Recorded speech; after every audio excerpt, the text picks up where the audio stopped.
Socrates, Lao Tzu, John Locke, Marcus Aurelius, some of the greatest philosophers of human history, right? Well, there's only one problem. None of them rode motorcycles. Now, granted, none of them probably ever had the chance to, but thankfully, Brady McLean does ride. And his philosophy? Go fast, don't die. It's a mantra he got back in the day from an old girlfriend's mom, before he was even thinking about starting a successful moto brand. But it stuck with him for decades, and it's the mantra that fuels his dedication to the motorcycle culture and community. Take the DevilStone Run, for instance. What started as a group of like half a dozen of Brady's friends riding around his home state of Wyoming has grown into a 4-day moto pilgrimage through some of America's most beautiful landscapes. But this epic trip does come at a cost. You've got to leave your attitude at home. Because, as Brady emphasizes, he wants to foster real, honest conversations about life, trials, tribulations, and the soul-soothing effects of riding a motorcycle with your friends. Sounds like a pretty solid moto philosopher to me. This is Brady McLean. I'm your host, Mark Long, and you're listening to Driven to Ride. Brady McLean, you are on Driven to Ride. How are you, sir? I'm better now. How are you doing, man? I'm doing great. Thanks for being here. We really appreciate it. Before we get started real quick, I do have something that I want to show you. Oh, hey, look at that. The OG. Oh, I can see it. Yeah, that's one of my very favorites, man. That script is, that's classic. I love that. Yeah, I'm a big fan of Go Fast, Don't Die, not to spoil who you're with and all that, but been a big fan of you guys for a long time. I've had this hat for quite a few years. It's been with me to quite a few different places, so that's I amazing. Appreciate the brand. I don't think we sell that one anymore, so clearly you've had it for a while. I appreciate that. Thanks for breathing life into it, man. Yeah, man, I love it. So, but let's just jump right in and get started at the beginning. What do most people kind of know you for? What would you say is your claim to fame? Man, I would never claim any fame, but honestly, people know me from all different chapters. I think there was a time where I pretty much lived off a motorcycle and rode everywhere and rode somewhere between 40 and 50,000 miles a year for a few years. It hasn't been that way for the past couple years. But some people know me from just traveling. They picked up on, as far as like the larger audience who knows me and follows me and pays attention. They usually, I would jump on with all kinds of people because I would run into all kinds of people, kind of use Instagram and Facebook and social media to meet people and meet up with people. So they know me from usually me showing up in someone else's story from somewhere on the road. And then, people know me now sometimes because they know Go Fast. They know the brand.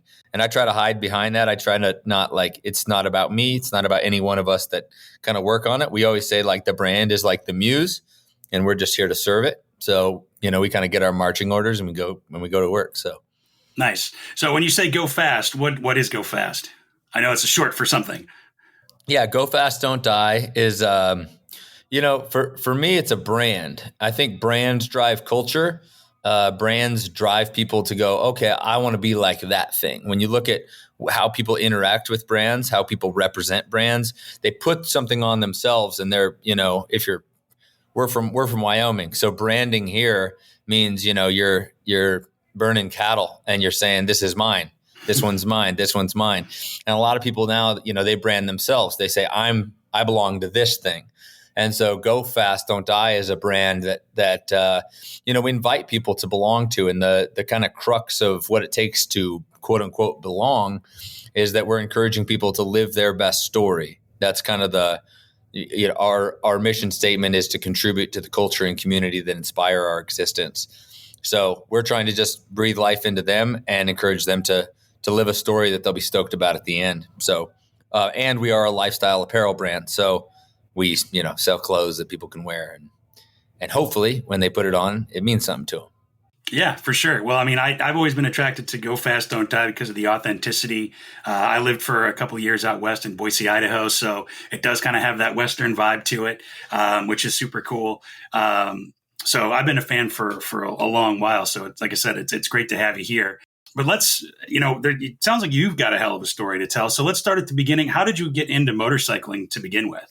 So my grandpa used to have Well, he still does. He still does, but he had a Harley Sportster, and most people who are familiar with Sportsters, familiar with Harleys. They're like, Sportster, that's the little one that Harley has. That's kind of the intro. Yeah. I actually had a guy in Dallas one time. He was a Uber driver, and he was like a big bike, burly biker dude. And he tried to convince me that Sportsters were specifically made for girls. And I was like, no, I don't think that's the way. We had a funny conversation. But anyway, when I was a kid, my grandpa had a Sportster. All I knew that he had a Harley. Right. And it was this big motorcycle, this big, loud, kind of scary. Pipes got hot. I wasn't allowed to get close to it, but he would take me for rides on it. So, that I guess is kind of where motorcycles started in my life, was from my grandpa. And then later on, I had a girlfriend who, her whole family, and her family was super meaningful in my life, and loved them very much. But her whole family rode motorcycles. So it was sort of like, nice. If you're going to be involved here, you better ride motorcycles. So like, this is kind of not an option. And actually, her mom is the first one that I can ever really remember saying, "Go fast, don't die." And I was like, man, I love that. Yeah. And so I bought a motorcycle eventually. I started riding on a Buell Blast. That's how I learned. Okay. Like when I was a kid, man, I rode my buddy did motocross really competitively. Mm-hmm. And he took me out one time on his bike, and he let me ride it. And I was like, I didn't want any lessons. I've always been that way. Like, I don't want to learn. Just let me go. Yeah. If you can do it, I can do it. Yeah, for sure. And they put me on the biggest meadow, like the biggest open field, and the grass was kind of long, but there was just nothing to hit. Nothing could go wrong. Right. I hit the one rock on this little 50. I just was pinning it, I was like, see, I'm the man, dude. And I hit the one rock that was in the whole field, launched me over. So my early days of riding a motorcycle were non-existent, essentially. I think when I was like 5 or 6, I stopped until I was probably 17, 18. And so I learned on that Buell Blast. Pretty soon I had a Sportster of my own. I just spray painted it all flat black. And those were kind of the early days. It was kind of casual riding. I'm super familiar with most of the motorcycle industry, or most of the motorcycle community, I should say, are casual riders. They enjoy motorcycles. It's like it's a way to get away. And it's really a form, I really believe it's a form of therapy. First and foremost, sure. for most people. And I think that gets overlooked. I think that's what our brand tries to really point out, is like, hey, the what is really cool, but let's point at the why, so we can enjoy the what a little more. So you started riding 17, 18 and kind of progressed from there. Did you have a moment when you kind of knew you were hooked on motorcycles and you'd be riding like the rest of your life? It was a way that you could go and enjoy time with someone and mm-hmm. be by yourself at the same time. That was always really special. We went on one kind of big trip, and it was sort of the only big trip I had ever done before we kind of launched Go Fast, and I turned into, this miles, this highway boy that I became. But I was with my dad and my brother-in-law and my father-in-law and my uncle. And we were all we went on a trip to Las Vegas and to the Grand Canyon from Wyoming. And I was just like, man, I just this is such a we wouldn't just jump in the truck and go, probably. Right.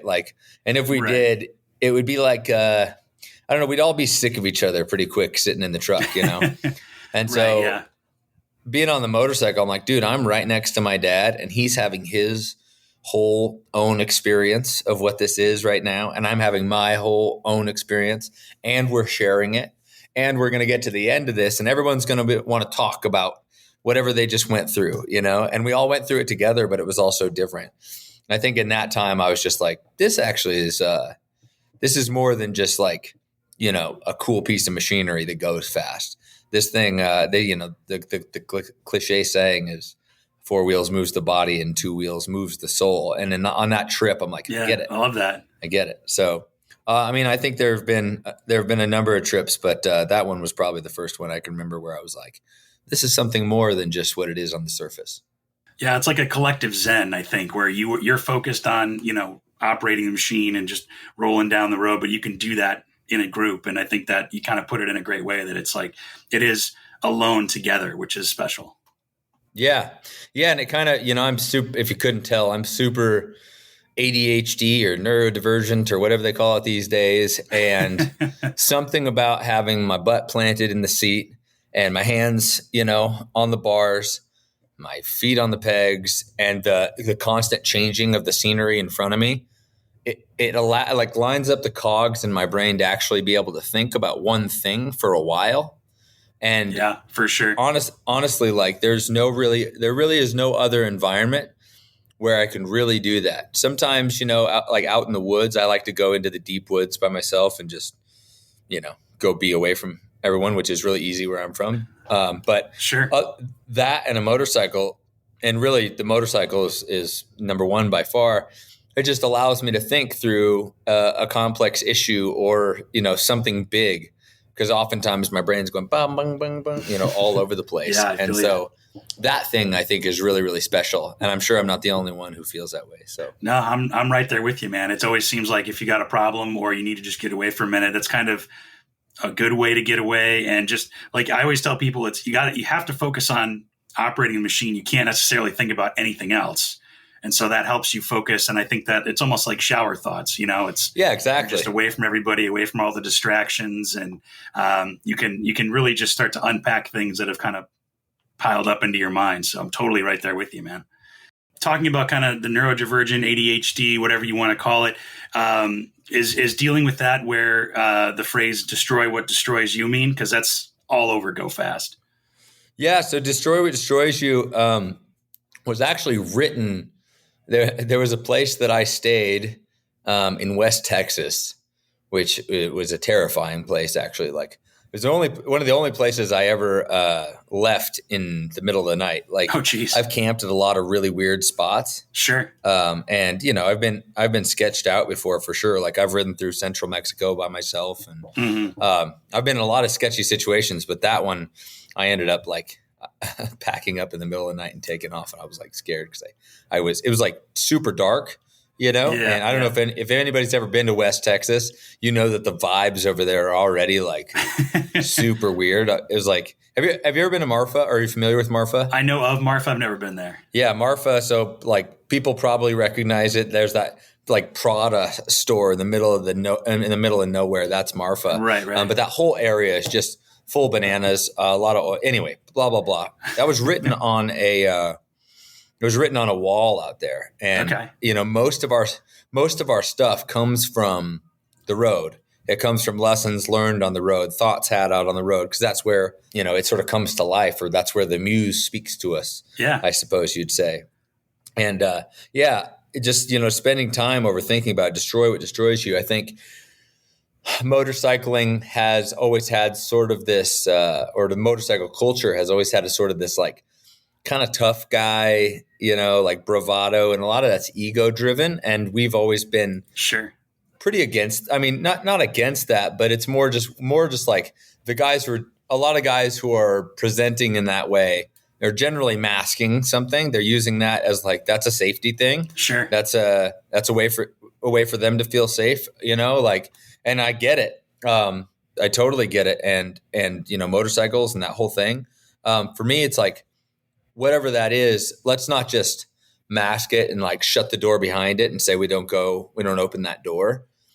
Let's have the real courage to open those doors and explore who you are and what comes from you and what does destroy you. Because it's not, it's never the mountain, it's always the rock in your shoe. And if we can figure out what that rock is, if we can figure out what those things are, you can really get on that journey of becoming and that journey of growth and that journey that you are probably in search of if you ride motorcycles. Because most of the time, motorcycles is kind of just an interesting expression.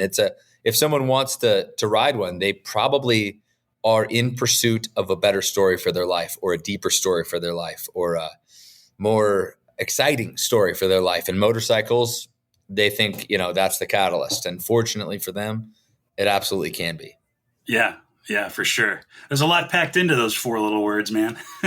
Yeah, no, it's also I think Against All Authority is like a punk rock band, and I think they have a song. I could be getting that wrong. We hear it all the time. People are like they'll accuse us of biting. They accuse us of stealing it Sure. from them. But I actually really like Against All Authority, and I mean I don't. It's not. We obviously we didn't come up with it. We saw it on a wall. I don't know who wrote that in Sharpie Right.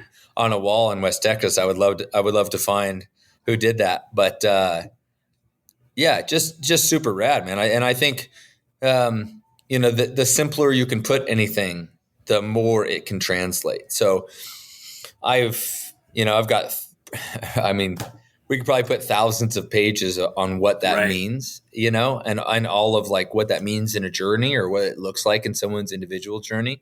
But to be able to boil it down into 4 words is honestly sort of our thing. That's our name, Go Fast, Don't Die. And the whole thing there is like, find your edge and live there, find the edge of your life where you feel like you're living to the nth degree. Like I'm on the edge of my seat here. I'm on the edge of what I can be doing. I'm pushing I'm pushing my story's potential, and live there and don't kill yourself with it. Don't go overboard, find sort of that balance of imbalance, find that place to live that keeps you excited, that keeps you pressing on and making a great story that one day you'll look back and go, dude, nice. I really like the ride I just did with my life. Well, and speaking of rides, you mentioned that you've done, 40, 50,000 miles a year on the road. Tell me about that. How did that get started? I mean, what drove you to take so many trips like that? And kind of, I know you've been, I think, across the country a couple of times on those rides too. Yeah. So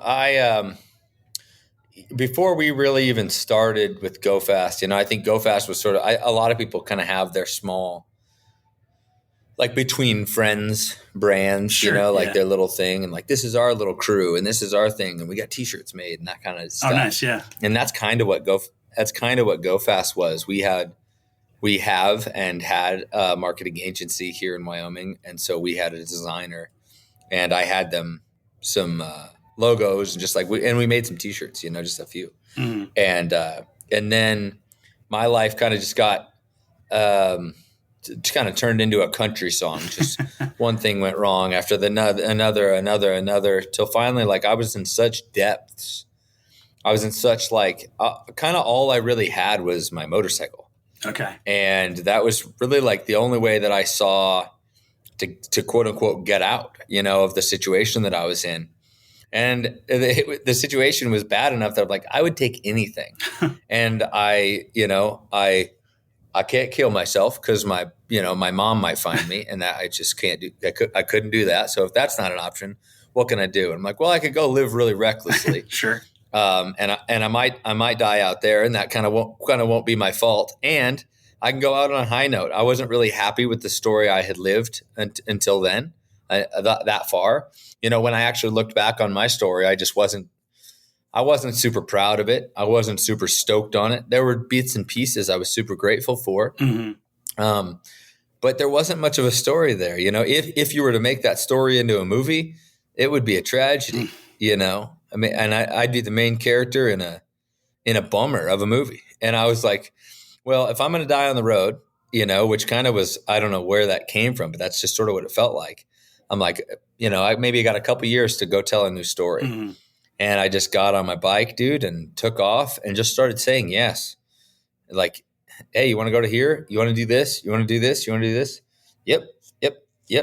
And a lot of people are terrified to do that because it's a terrifying thing. I fully get it. I'm a kid from Wyoming. We're the rarest Americans. We're the least populated state. So right. I didn't know anything about this sort of, big world. I was like going in blind. I remember the first time I rode into California, which was, like the first time I rode into California, I'm sitting in traffic, just dying of heat, like, dude, my bike's hot. Like, I'm like looking around these mountains. I'm like, I don't even know where I'm at, but there's traffic for, miles and miles as far as I can see. I've never even seen this. We don't have traffic in Wyoming. Right. Like we actually like don't have traffic ever. If there is traffic, it's like the weirdest thing. Someone crashed or something. And then a bike blew past me, and I'm like, oh, you can split lanes here. Okay, here we go. My first time splitting lanes, and I was like, oh, this is terrifying. But this is cool. Yeah. And so, and when you do that and you look and you go, that's scary and that's dangerous, and I probably shouldn't. But when usually, our minds go toward self-preservation, right? We don't want to be embarrassed. We don't want to get hurt. We don't want to take those risks. We have that risk happy, is one of our kind of core sayings here. And core ethos pieces.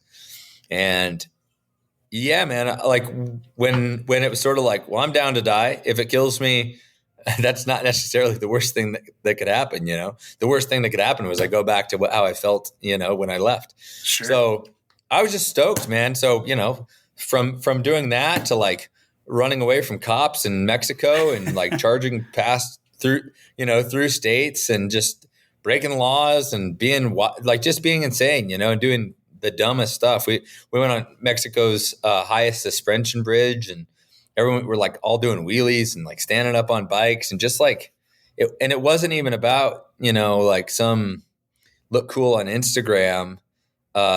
It was just like, let's just kind of hit the main vein with we're down here. Anyway, all of that. Yeah. So it was kind of just one big trip, man. Like it was like, okay, here I go. And I was like, well, I don't want to go back to what I was doing before. And my business partners were sort of like, you shouldn't, we should launch Go Fast as a brand, because even in that time, like all of these sort of, I don't want to say epiphanies. I don't really love that word, but the lessons I was learning and the realizations I was coming to like on the road were kind of profound. And I was like, and I kind of came back to life after getting involved with this community of people in pursuit of a better story for their life. And they were riding motorcycles.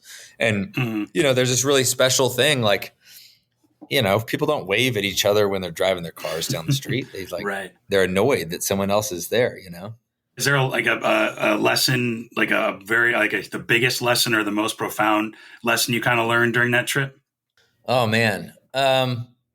Yeah, I think, the one that comes to mind, I'm certain that there were multiples, because it was like I said, it was a very long trip. I went to California, and then we went to Nevada, New Mexico, Arizona, down into Mexico, old Mexico, and rode down to Mazatlan. Then I rode back up and went to Texas and it was just all over the place. From then, that was 2017, and pretty much from then until 2020, when things sort of shut down. And even then, we were on the road the whole time. It was just sort of one big trip.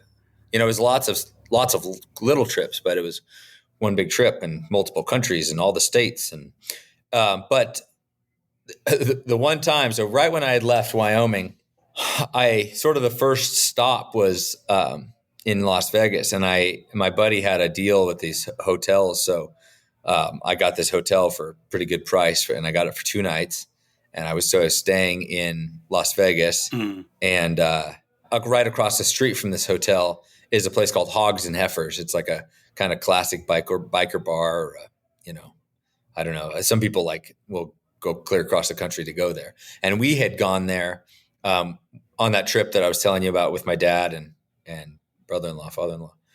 So I went there and I parked in the bike parking right out front. And I just sat on a bench, dude. And I was this kid who didn't know what the hell I was doing. And I'm like, what are you doing, dude? Like, I'm sitting on a bench in Las Vegas by myself. I just left home. I'm a long ways from home.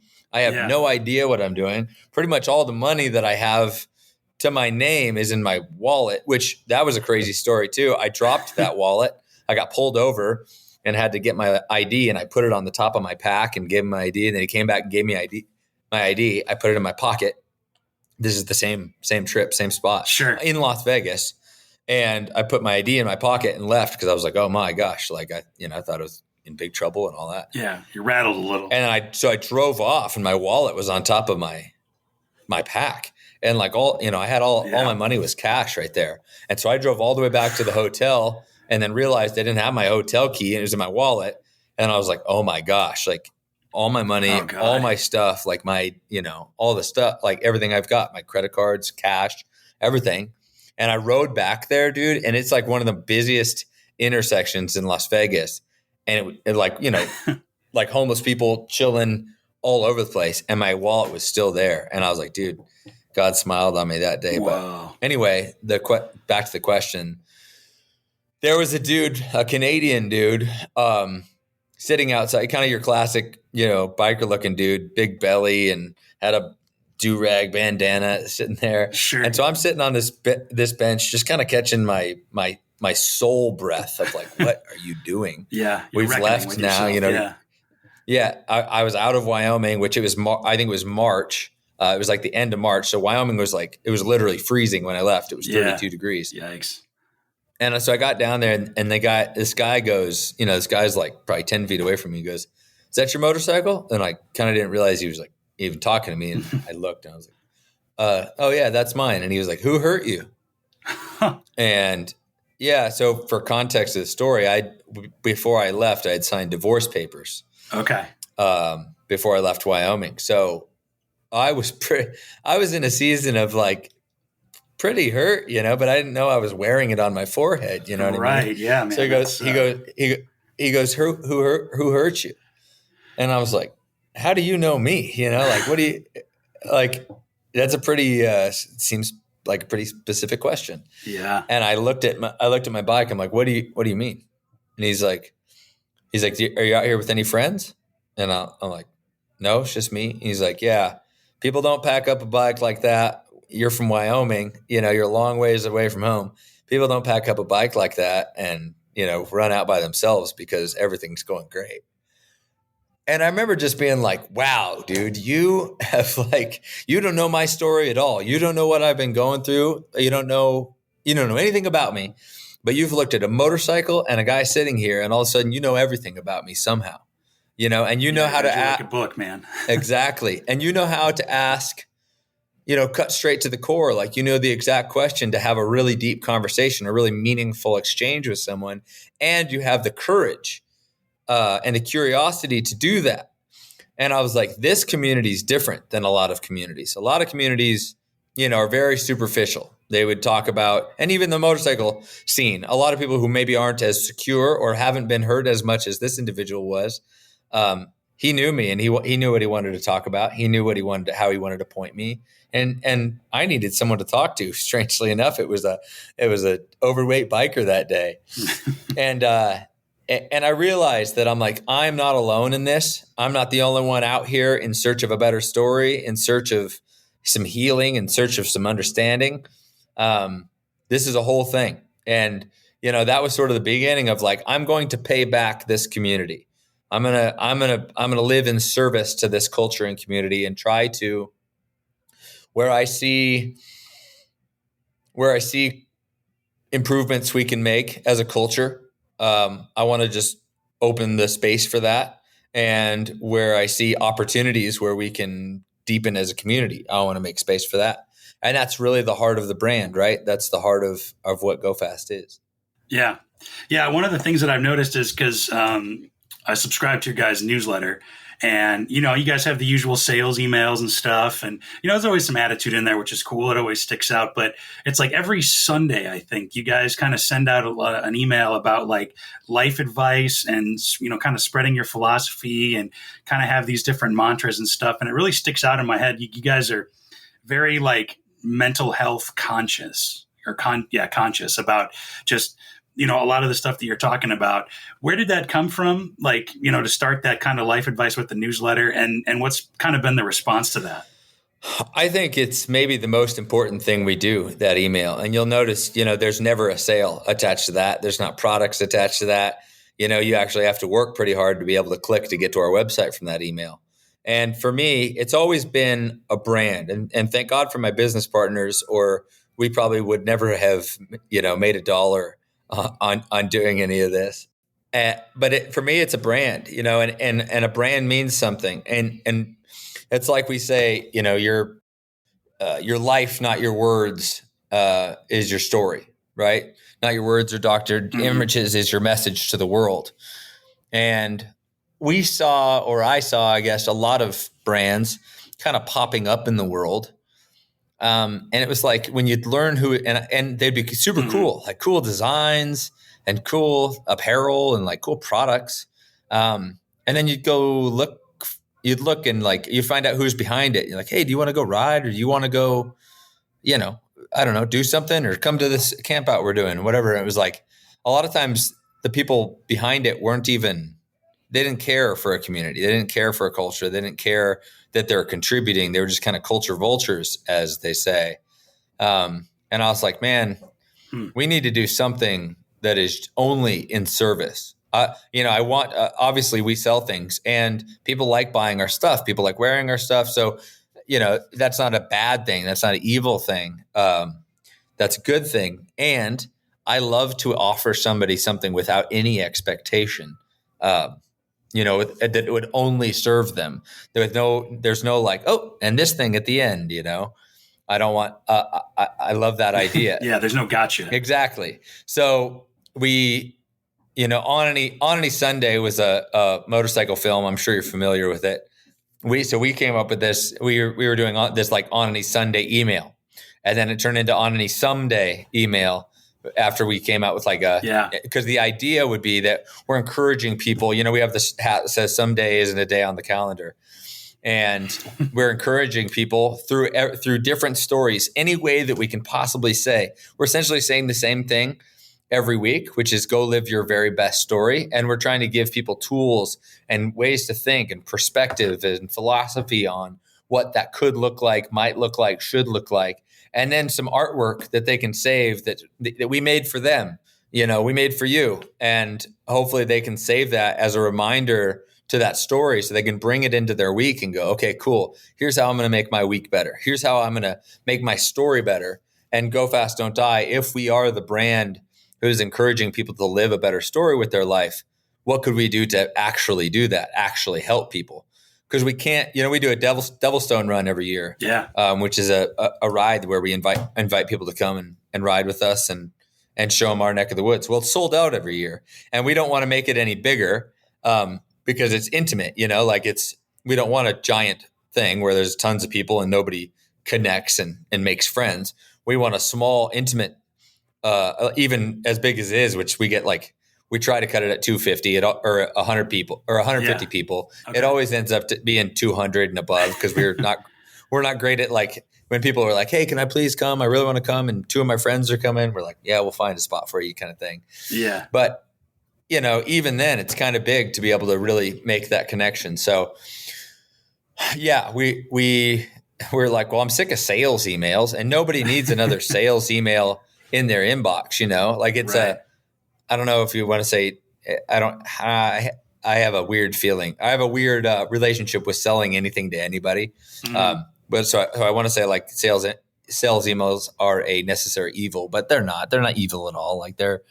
It's great. And people love buying our stuff. And I love people that buy our stuff. And I love that they do because it allows us to continue to do what we do. And I love the idea of our email list is something like 170,000 people. And us just delivering value to them with no expectation to say, hey, we love you guys. Here's some food for thought. It's also really good for us. Like I said, none of us are the brand. The brand is the brand, and we kind of get our marching orders from the brand and try to carry them out. So we always have a great discussion every Sunday because we do them live. We don't schedule them ahead of time. Yeah. Okay. No, we do them live. All that artwork is drawn every single Sunday. All of those stories are, discussed, and those emails are written on Sunday. Intentionally, we do it that way. One, because we're great procrastinators, but two, we actually get together and have an intentional time to say, well, what does the world need to hear today? Or what do we need to hear today? And then through that process, we get to hear it and discuss it and run through it and have that conversation and try to make it as good as possible. And through that, we get to have those conversations, and they're super good for us. They're good for our heart and our alignment and setting ourselves up for success for the week, Yeah. It's almost like church. It sounds like. Dude, that's exactly it. And I think people, the way that people view church, or, maybe the way they've come up from church, a lot of people on motorcycles are very rebellious. We are not fans of the status quo. That's why, Right. that's why we like to go, do something different and wear black and piss people off and make too much noise and all of that. And a lot of times people grew up in a church culture, that they rejected, because they're like, I don't want anybody telling me what to believe. I don't want any of that. And so for us, it's like, the bummer thing is you kind of throw the baby out with the bathwater in that, where like you maybe don't have an intentional time of reflection and an intentional time of devotion into something that is deep inside of you, like that you need to consider, and you need to reflect on, or you need to sit with.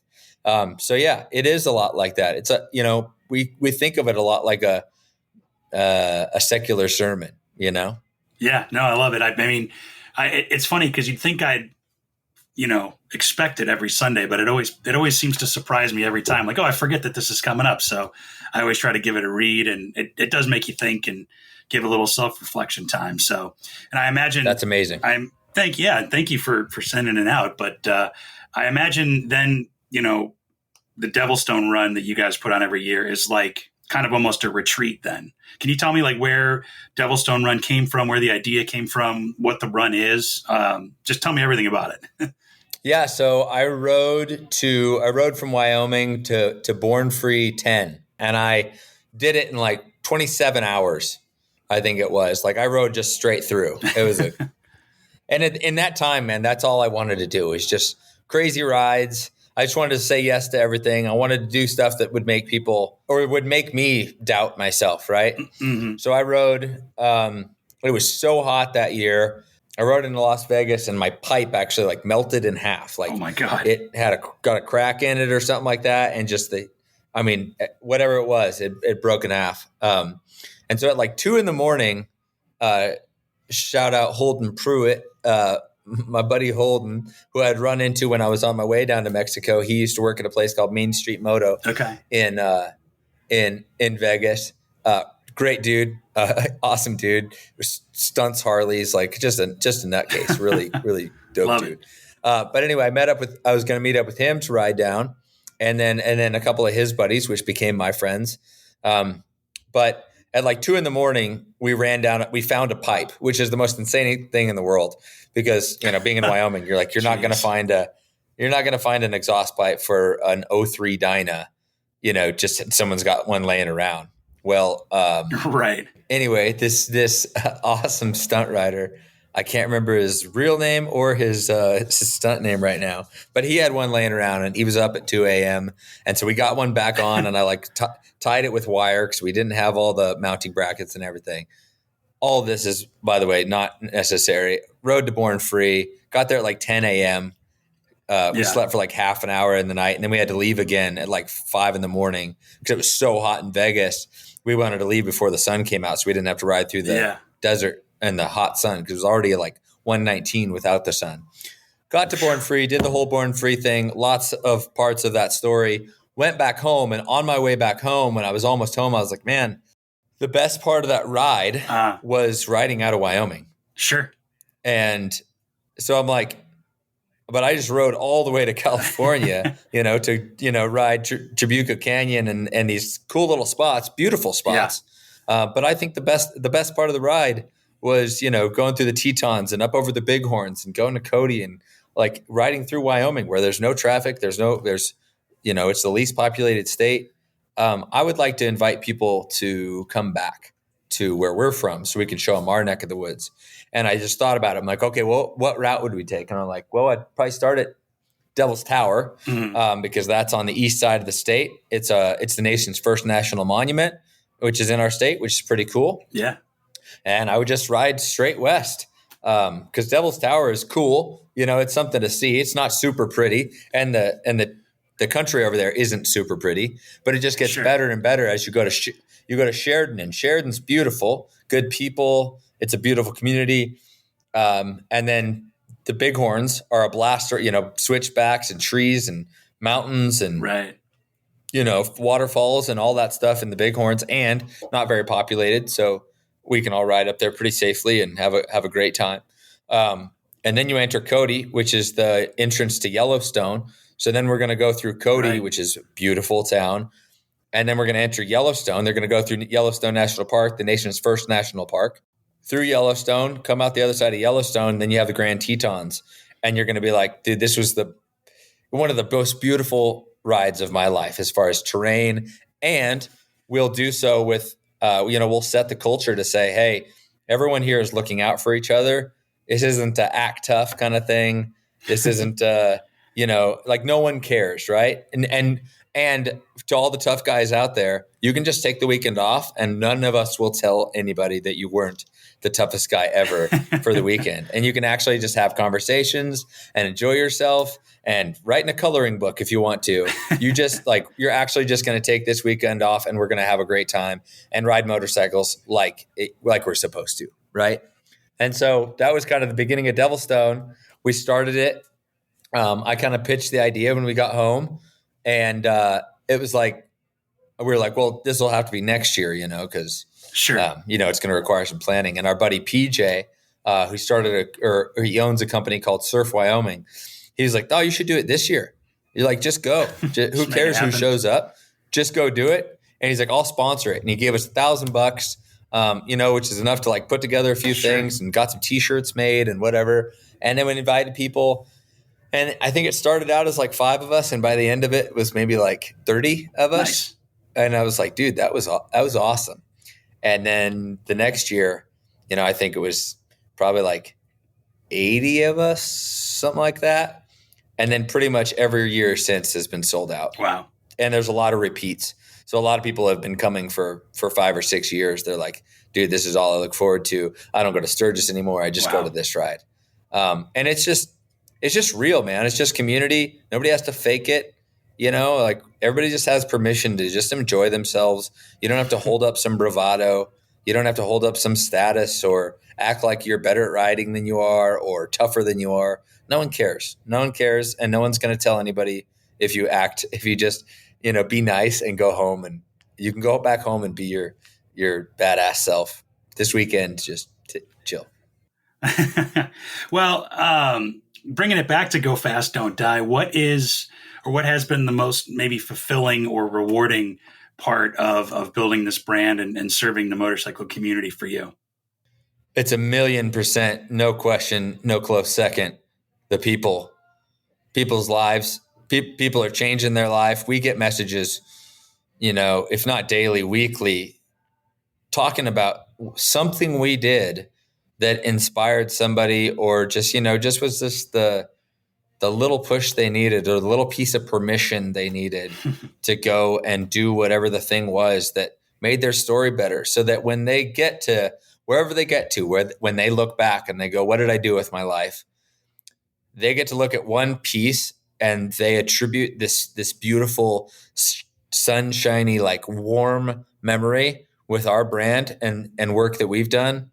Dude, I think that's what everybody should be, whatever industry you're in, whatever business you run, you should be saying, how can I make my community's life better? I survive and I do well and I thrive because my community takes care of me. They purchase from me, or they participate in what I'm doing or whatever. So the On Any Someday emails, even just our ads, people will respond to our ads, an ad on the internet, and say, hey, this really touched me. And I'm like, dude, yes. Yeah. I don't care if you bought anything from us, which is why I'm not always the best businessman, but I really care that you got something from us.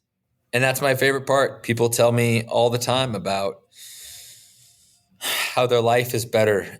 People will tell me that they were at their wit's end, at their end of the rope kind of thing. And they read an email, or they got some artwork and they got it tattooed on their arm or their leg or whatever. And, there's thousands of our tattoos out in the world.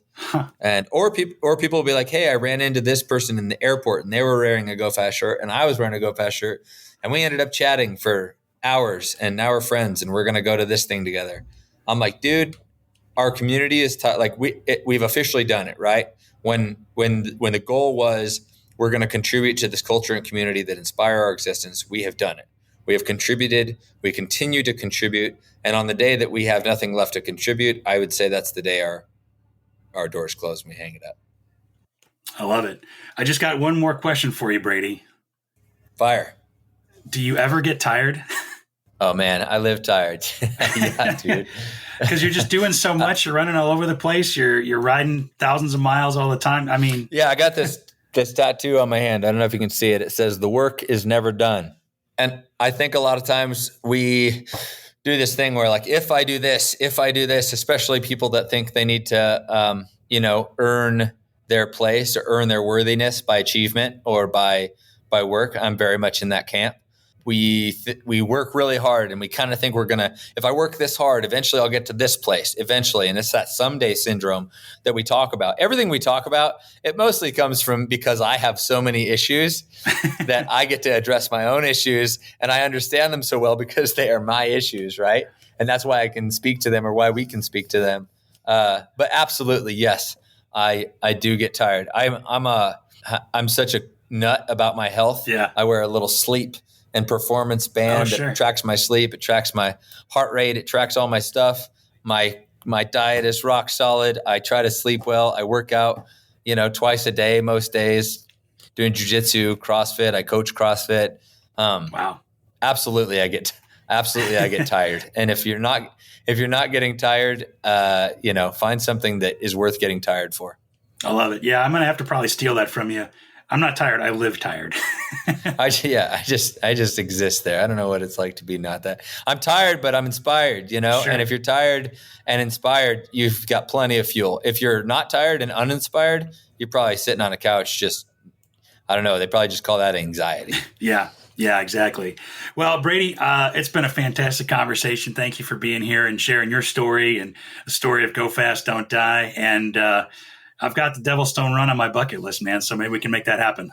Dope. Let's definitely do it. And thanks for having me. We can do this anytime, man. We can actually not even record it.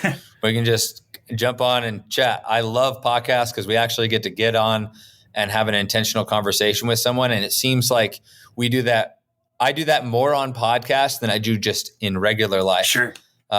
Even me, who it's hard to have a conversation with me without diving deep. So I love doing podcasts. I appreciate you having me on, and I'm grateful for the time. Yeah, no, I appreciate it too. We'll talk to you again soon, man. All right, brother. Thanks for listening to Driven to Ride. Interact with us and check out full unedited conversations, photos, interviews, video interviews, plus other goodies on YouTube or Instagram at Driven to Ride Podcast. Or you can check us out at driventoridepodcast.com. And make sure you leave us a rating and review from wherever you get your podcasts, too. Do you have an idea for an episode or a guest, or you want to invite us out on an adventure? Email us, hello@driventoridepodcast.com. Driven to Ride is wholly owned by Flint Rock LLC, made possible with help from Matthew Miles, and written, hosted, and produced by me, Mark Long. We'll see you out there.